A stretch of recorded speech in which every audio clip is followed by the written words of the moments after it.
दोस्तों, अगर आपका सिविल स्कोर खराब हो चुका है और अगर आप चाहते हैं कि मैं FD based credit card bank से अप्लाई करके क्या मैं अपने सिविल स्कोर को सही कर सकता हूं, तो आज हम इसके बारे में आपको पूरा इन्फॉर्मेशन बताने वाले हैं। मेरा आपसे विनती है कि आप इस वीडियो को शुरू से लेकर अंत तक वॉच करना। सो प्लीज़ एक लाइक करके जरूर जाना। तो नमस्कार दोस्तों, मैं ही प्रदीप दुबे। चलिए शुरू करते हैं। दोस्तों, मैं आपको बता दूं, हमारे देश में जितनी भी कंपनियां, जितने भी बैंक हैं, एक भी ड्यू अगर बाउंस होता है, एक भी ईएमआई अगर बैंक का पैसा नहीं मिलता है, तो बैंक सिविल में जो है इंक्वायरी डाल देती है और आपका सिविल धीरे धीरे लो होना चालू हो जाता है। बाद में आप पेमेंट कर देते हो, ओवरड्यू चार्ज आपको लग जाता है, सब कुछ लग जाने के बावजूद भी आप पेमेंट कर देते हो, बट पेमेंट करने के बाद भी आपका जो सिविल स्कोर है वो पूरी तरीके से सही नहीं होता है। उसको सही होने में बहुत टाइम लगता है। हम सोचते हैं कि अगर हम एफडी वाला कार्ड अप्लाई करके बैंक से ले लेते हैं तो हमारा सिविल सही हो जाएगा। हम लोन अप्लाई करके जो है अगर ले लेते हैं, टाइम से किस्त भरेंगे तो हमारा सही हो जाएगा। दोस्तों, मैं आपको बता दूं कि अगर आपका सिविल स्कोर खराब हो चुका है, आपने किसी कंपनी का पैसा अगर 1 महीना, 2 महीना, 3 महीना, 4 महीना अगर नहीं दिया, बाद में पूरा पैसा पैड कर दिया, आपने सेटलमेंट वन टाइम नहीं किया है, पूरा पैसा पैड किया है, तो इस हाल में अगर आपका सिविल खराब है तो आप लोन अप्लाई करके मोबाइल ऐप कंपनी से लोन लेके या एफडी बेस्ड क्रेडिट कार्ड लेके अपने सिविल स्कोर को सही करवा सकते हैं। आपका सिविल स्कोर 100% धीरे धीरे इंक्रीज होना चालू हो जाएगा।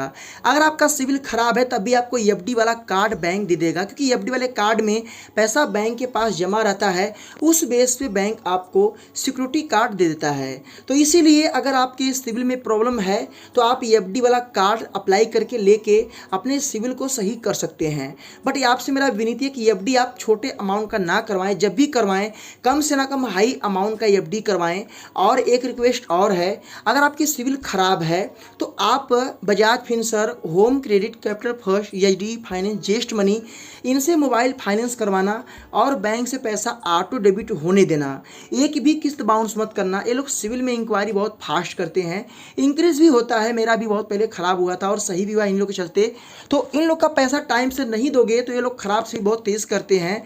तो इसीलिए आप सिविल अपना सही करना चाहते हैं तो एक आसान ट्रिक है। एक ट्रिक और मैं आपको बता दूं कि अगर आप जो है अपने सिविल को जल्दी सही करना चाहते हैं तो आप जो है बैंक में जो आपका अमाउंट है, अगर आप अच्छे से मेंटेनेंस करते हैं तो बैंक आपको प्री अप्रूव ऑफर देगा। उसके बेस पे भी आपका सिविल स्कोर जल्दी इंक्रीज हो सकता है। दोस्तों, मैं आपको बता दूं कि इस वीडियो में आपको यही बताना चाहते हैं कि अगर आपने डिफ़ॉल्ट किया है, अमाउंट पैड ही नहीं किया है, बैंक से सेटलमेंट किया है वन टाइम, बैंक का 1 लाख रुपये बाकी था, आपने 30 से 35 हज़ार में सेटलमेंट किया है, आपने पैसा बैंक का खा लिया, कंपनी का पैसा खा लिया, तो इस हाल में अगर आप एफडी वाला कार्ड लेते हो तब भी आपका सिविल सही नहीं होगा। जब भी सही होगा ऑटोमेटिक 3 से 4 साल लगेंगे, ऑटोमेटिक इंक्वायरी हटती रहेगी, बट टाइम लगेगा। कितना टाइम लगेगा? और लंबा टाइम लग सकता है। तो इसीलिए आपको बता सकता हूँ कि आप अगर ये सोचते हैं कि ये तरीके से मैं बैंक का पैसा खा के अपना सिविल सही कर लूँ, तो ये आप नहीं कर सकते हो। आपका सिविल उसी हाल में सही होगा अगर आपने आज पैसा पैड नहीं किया, 2-4 महीने पैसा पूरा पैड कर देते हैं इंटरेस्ट के साथ, बाउंस चार्ज के साथ, तो आपका सिविल 100% सही होने का चांस रहेगा एफडी वाला कार्ड लेने से और कोई भी मोबाइल कंपनी से लोन फाइनेंस करवाने पे। तो ये तरीका है सिविल इंक्रीज करने का। तो आपको ये वीडियो कैसा लगा, इसे लाइक कर देना, शेयर कर देना, आपके मन में क्या ख्याल है कमेंट करना। फिर मिलेंगे नए वीडियो के साथ, तब तक के लिए जय हिंद, वंदे मातरम।